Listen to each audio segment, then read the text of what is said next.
안녕하세요. 이동훈 기자입니다. 안녕하세요. 문경환 기자입니다. 안녕하세요. 진행자 이윤탱입니다. 반갑습니다. 새해 된 지 오래됐지만 그래도 복 많이 받으시고. 네, 한번. 청취자분께 정확하게 인사드려야 되겠습니다. 새해 복 많이 받으십시오. 새해 복 많이 받으세요. 오늘이 며칠인데요? 새해 복을 저 거의 5일 지났습니다. 예, 제가 이제 갑자기 뜬금없이 새해 인사를 드린 이유는 새해면은 항상 우리가 그거 하잖아요. 새해 전망. 네. 올해는 어떤 일이 생길 것이다. 올해 어떤 방향으로 나아가야 된다. 이런 얘기들을 하는데. 네. 북한도 당연히 2016년에 북한은 뭘 한다. 이런 게 있을 거 아니에요. 북한 네. 투두리스트인가요? 네, 그렇죠. 그거를 이제 한번 좀 정리를 해보자. 이겁니다. 좋습니다. 근데 이게 한 번으로 안 되겠죠. 당연히. 한 나라의 방향을 정리하는 건데. 네.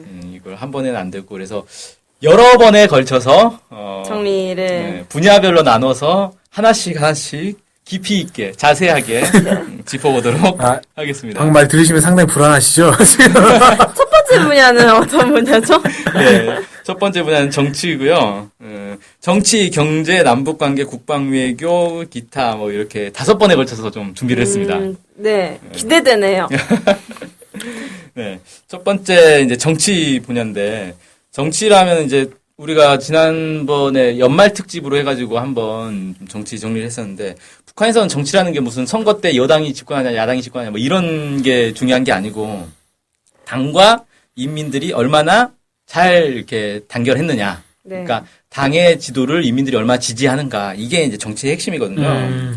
그래서 북한이 매년 1월 1일 신년사를 발표를 하는데 북한뿐만 아니라 모든 나라들이 다 신년사를 발표하잖아요. 네. 대통령들이 이제 신년사를 발표하는데 보통 이제 다른 나라들은 일반적인 얘기를 많이 해요. 그러니까 약간 추상적으로 해서 올해 이런 해인데 잘 해봅시다. 네. 이 정도인데 북한은 전통적으로 신년사가 매우 구체적이고 길고 자세합니다.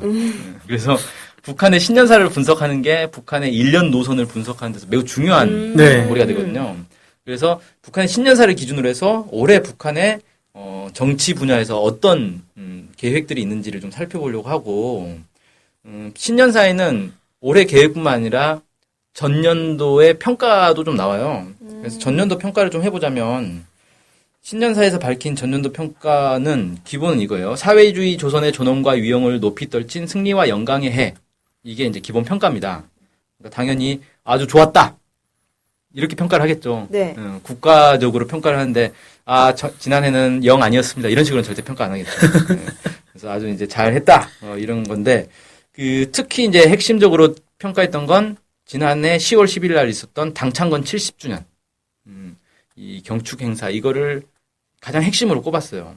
그래서 이 경축 행사가 1심 단결의 위력을 과시한 행사였다. 어느 정도냐면 핵폭탄을 터뜨리고 인공지구위성을 쏘아올린 것보다 더 큰 위력이다. 그러니까 핵실험하고 인공위성 쏘고 이런 것보다 1심 단결을 과시한 게 더 큰 거다. 이런 식으로 이제 평가를 했습니다. 네네.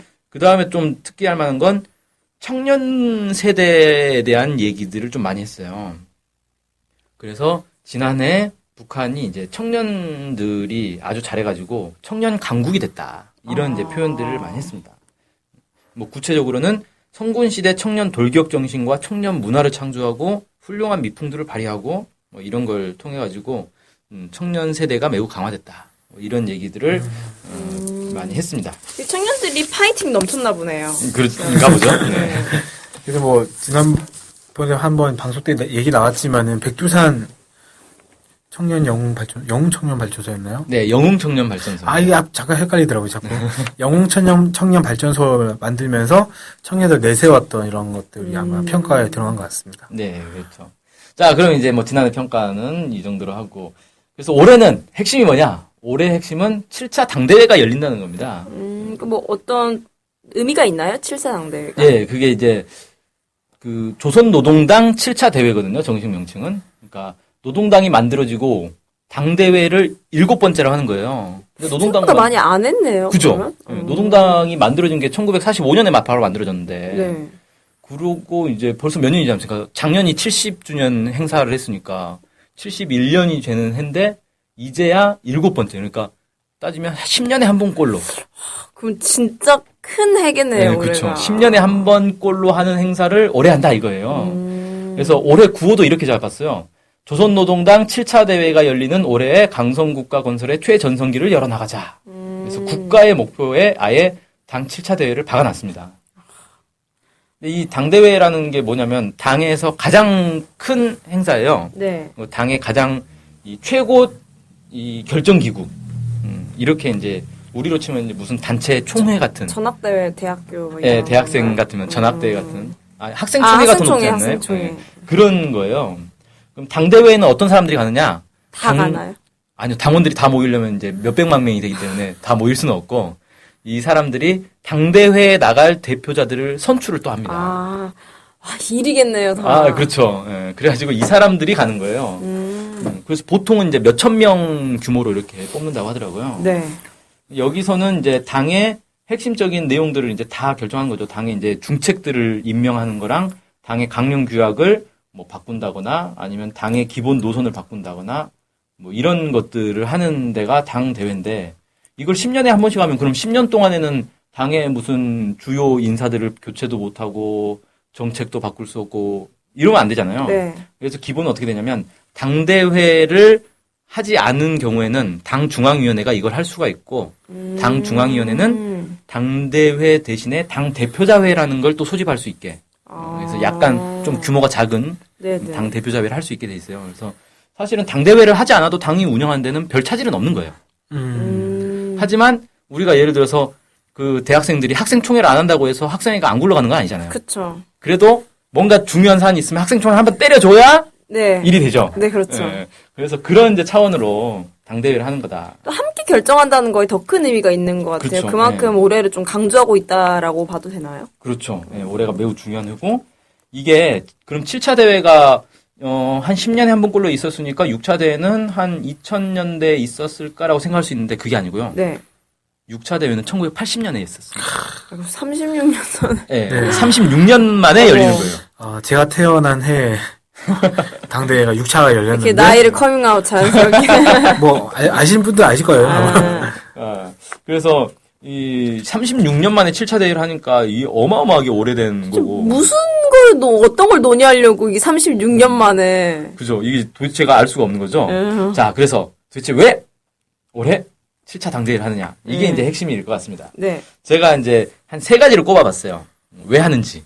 첫 번째는 원래 당대회를 하려면 그 이전 당대회에서 결정된 사안들을 평가를 해야 될 거 아니에요. 네. 그래서 6차 당대회에서 이런 목표를 내걸었는데 그게 잘 됐냐 못 됐냐 평가를 해야 되는데 그걸 하기 위해서 모이는 거다. 물론 그걸 다른 데서 할 수도 있지만 당대회에서 결정한 건 당대회에서 평가하는 게 이게 형식적으로는 좀 맞지 않느냐. 네. 그렇죠. 그럼 6차 당대회에서는 뭘 목표로 제시했느냐. 이게 또 중요한데 6차 당대회에서 사실 결정한 게 되게 많습니다. 뭐 대표적으로는 온 사회 주체 사상화. 그다음에 김정일 국방위원장을 이제 사실상 후계자로 완전히 확정한 것도 6차 당대회에서 있었던 거고요. 그다음에 사회주의 건설 10대 전망 이것도 있었고 이런 것들이 있는데 이 중에서 이제 평가해 볼 만한 게 사회주의 건설 10대 전망을 저는 좀 주목을 하고 있어요. 네. 이때 당시에 사회주의 건설 10대 전망이라고 해서 내세운 게 뭐냐면은 이런 겁니다. 전력 1000억 킬로와트시, 석탄 1억 2천만 톤, 강철 1,500만 톤, 유색금속 150만 톤, 시멘트 2천만 톤, 화학비료 700만 톤, 직물이죠. 15억 미터, 수산물 500만 톤, 알곡 1,500만 톤, 간석지 30만 정도. 뭐 이런 것들을 목표로 했었대요. 제가 정말 문과라 잘은 모르겠는데 뭔가 큰 숫자인 건 분명하네요. 예, 저도 뭐 이게 어느 정도 규모인지 뭐 감은 안 잡히는데. 근데 이제 이걸 목표로 내걸고 하자라고 했고, 이걸 언제 언급했었냐면, 김일성 주석이 1983년에 이런 얘기를 했대요. 1985년까지 사회주의 경제 건설의 10대 전망 목표 가운데 중요한 고지들을 기본적으로 점령하고 1986년에 우리 당 제7차 대회를 열려고 합니다. 이런 언급이 있었다는 거예요. 근데 그때 안 열었죠? 그러니까 86년에 7차 대회를 하려고 했고 그때까지는 이 목표를 기본적으로는 좀 달성하자라는 거였는데 달성을 못했으니까 못했겠죠. 36년 만에 달성해서 이번에 여는 그렇죠. 예, 그렇게 보는 게 맞지 않느냐 이렇게 보이고 이게 왜 그렇게 되냐면 사실은 1980년이 북한 입장에서는 가장 잘 나가던 때였어요, 이때가. 아, 그래요? 예, 80년이 그때를 이제 흔히 뭐 노동당 전성시대다 뭐 이런 식으로 이렇게 북한에서 표현을 하거든요. 전성기였다. 그때 이제 한참 막 발전을 하다가 그때부터 꺾이기 시작한 거예요. 그러다가 이제 90년대 들어서는 완전히 이제 고난의 행군으로 쫙 넘어간 거죠. 그러니까 그렇게 될 수밖에 없는 게 이제 북한 입장에서는 사회주의권 다른 나라들이 점점 어려워지다가 90년대 들어서 완전히 다 무너져 버리고 이러니까 이 완전히 고립된 거죠. 고립된 이제 상황에 처하다 보니까 목표를 제대로 달성을 하지 못했고 그러니까 목표를 달성 못했는데 당대에 열어가지고 우리 목표 달성 못했습니다 이런 보고는 또 할 수 없잖아요. 네. 그러니까 북한이 워낙 또 자존심이 강한 나라여가지고 네. 목표 달성 못하면 달성할 때까지 버티는 거죠. 36년을. 네, 36년을 어떻게든 목표를 달성하고 대회를 해보자. 그래서 이렇게 보면은 이번에 7차 대회를 하는 건 6차 대회 때의 목표가 어느 정도 달성된 것 아니냐 이렇게 또 짐작을 할 수 있다는 거죠. 이때 그럼 발표를 하겠네요? 예, 아무래도 뭐 구체적인 수치까지 모르겠지만 어느 정도 달성했다 이렇게 표현을 할 것 같은데. 그래서 2016 국제 정세 전망 세미나라는 게 그 작년 말에 있었거든요. 네. 근데 거기서 국립외교안보연구소의 이상숙 박사가 뭐라고 발표했냐면 북한의 7차 당대회 개최는 경제 부문에 어느 정도 자신감이 생기고 국가 재정이 확충됐기 때문에 가능한 것이다. 뭐 이런 식으로 이제 분석을 했다는 거예요. 네. 그러니까 전문가들이 볼 때도 이거 어느 정도 경제에서 이 일정 목표를 달성한 거 아니냐. 이렇게 좀 볼 수 있다는 거죠. 그래서 이게 이제 북한이 전성기 시절의 목표, 전성기 때 목표를 내걸었으니까 얼마나 높게 내걸었겠어요. 앞으로도 우리가 계속 잘 나갈 거니까 이 정도 하자라고 했는데 네. 계속 잘 나가지 못해버리니까 문제가 된 건데 이젠 다시 그때의 목표를 달성할 정도의 수준이 되지 않았는가. 뭐 이렇게 좀 볼 수 있을 것 같고 두 번째로 꼽을 수 있는 건 향후의 당 노선을 또 제시하지 않겠냐. 그래서 이번에 이제 신년사에도 이런 표현이 있어요. 혁명의 최후 승리를 앞당겨 나가기 위한 휘황한 설계도를 펼쳐놓게 될 것이다. 이번 7차 당대에서 이렇게 얘기를 했어요. 그러니까 설계도를 제시할 거다. 이런 거죠. 여기서 이제 아까 이상숙 박사가 이런 얘기도 했어요. 이제는 중장기 계획을 할 수 있게 됐다는 반증이다. 몇 개년 계획 이런 중장기 계획이 나올 것 같다. 뭐 이런 식으로 이제 얘기를 했다는 거예요. 이런 식의 중장기 계획은 과학 분야라든지 우주 개발이라든지 이런 거에서는 이미 좀 진행돼 왔었지 않습니까? 그렇죠. 이제 사회 전체의 어떤 목표 이런 것들이 나오겠죠. 네. 그래서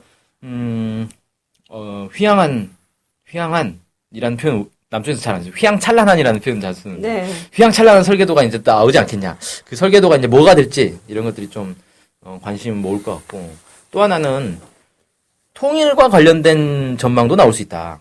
왜 그러냐면 6차 당대회에서 북한의 통일 방안인 고려민주연방공화국 창립 방안이 나왔었거든요. 네. 그러니까 이번엔 7차 대회 하면 이게 더 발전된 형태의 어떤 통일 방안 이런 게 또 나오지 않겠냐. 이런 것도 짐작해 볼 수 있다는 거죠. 만약에 나오게 된다면 6.15 선언이 14선언을 반영한 내용이 그런 나올 가능성이 높겠네요. 예, 그럴 수 있죠. 그 다음에 제 이제 세 번째로 꼽는 이유는 당 운영이 이제 정상화가 됐다라는 걸 이제 좀 확인하는 의미. 그러니까 과거에 한 10년 주기로 이렇게 당대회가 열려왔는데 36년간 갑자기 안 해버렸으니까 사실 당 운영이 정상적으로 된 건 아니잖아요. 네. 네. 36년 동안 뭐 어떤 단체가 총회를 안 했다. 주식회사가 주주총회를 안 한다거나 뭐 학생회가 학생총회를 안 한다거나 그러면 좀 문제가 있는 거잖아요. 네, 그렇죠. 그래서 이번에는 이게 당대회를 통해서 이제 당이 정상적으로 운영이 되고 있다라는 걸 좀 확인하는 그런 게 되지 않겠나. 좀 과시형이네요, 어떻게 보면은. 네, 그런 이제 이렇게 측면도 해갖고. 있다. 뭐 이렇게 좀 볼 수 있겠죠. 그 다음에 또 하나는 당대회에서 원래 당 중앙위원회를 선거하게 돼 있거든요. 네. 그동안 이제 당대회가 열리지 않았기 때문에 당 중앙위원회나 당 대표자회 이런 데서 이제 당 중앙위원들을 이제 선출을 했는데 이번에 당대회를 하면서 당 중앙위원들을 대거 또 선출을 하지 않겠나. 물갈이가 될 것이다, 쉽게 말해서. 그러면 이제 새로운 세대들이 당 중앙에 이렇게 쭉 진출하지 않겠나. 좀 새롭게. 네. 젊은 사람들이 중심으로. 특히 이제 북한에서 청년 세대에 대한 강조를 많이 하고 있어서 젊은 사람들도 많이 이제 진출하지 않겠나. 청년 국회의원 있잖아요, 우리나라. 그쵸. 예.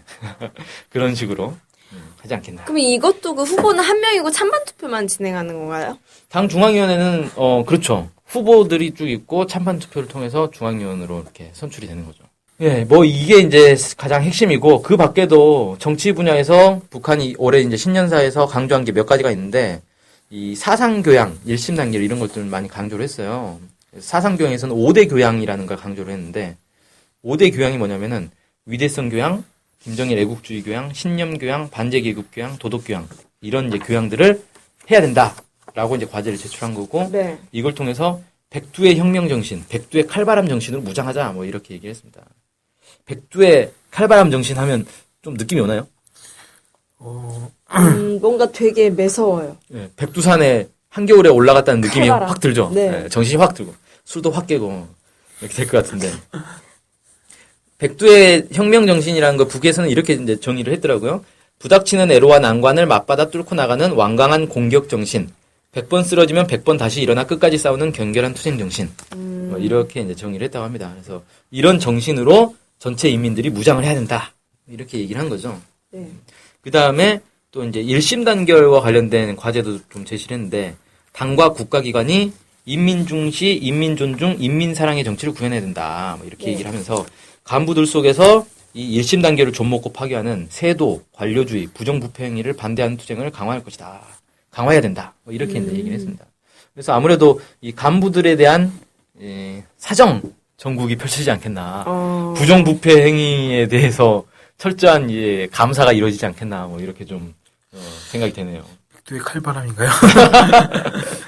간부들은 정말 정신 바짝 차리고 살아야겠네요. 그러겠죠? 우리 이 방송도 신년에 하면서 발표 한번 해주시죠. 우리 방송이 앞으로 추구해야 될. 네. 우리 방송에서도 이 방송 진행자들의 관료주의와 부정부패 행위에 대해서 강하게 엄단을 하도록 하겠습니다. 되게 좋습니다. 부정부패 행위가 있을까요? 음주 방송 같은. 관료 행사 같은 경우에 있을 수 있을까요? 관료진이 있을 것 같긴 한데 부정부패는 잘 모르겠습니다. 네, 음주 방송에 대해서 강한 제재를 가하는. 네. 음주를 하고 방송하는 법을 만드는 거 어떻나요? 아예 바꿔버리자? 네네. 좀 자연스러운 방송?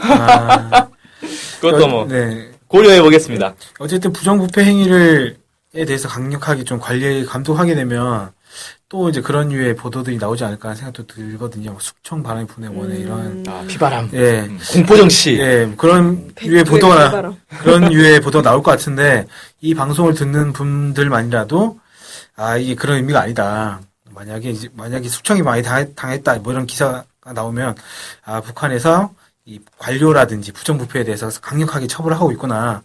이렇게 인식하시면 좋지 않을까라는 당부의 말씀 좀 드리고 싶습니다. 네, 그렇습니다. 또 오늘 새해를 맞아 1차죠. 정치에 대해서 신년사 첫 번째 문서 정치에 대해서 알아봤는데 그 다음 뭐 경제로 다시 한번 만나 뵙는 걸로 하고 이것으로 방송을 마칠 수 있도록 하겠습니다. 감사합니다. 감사합니다. 네, 감사합니다.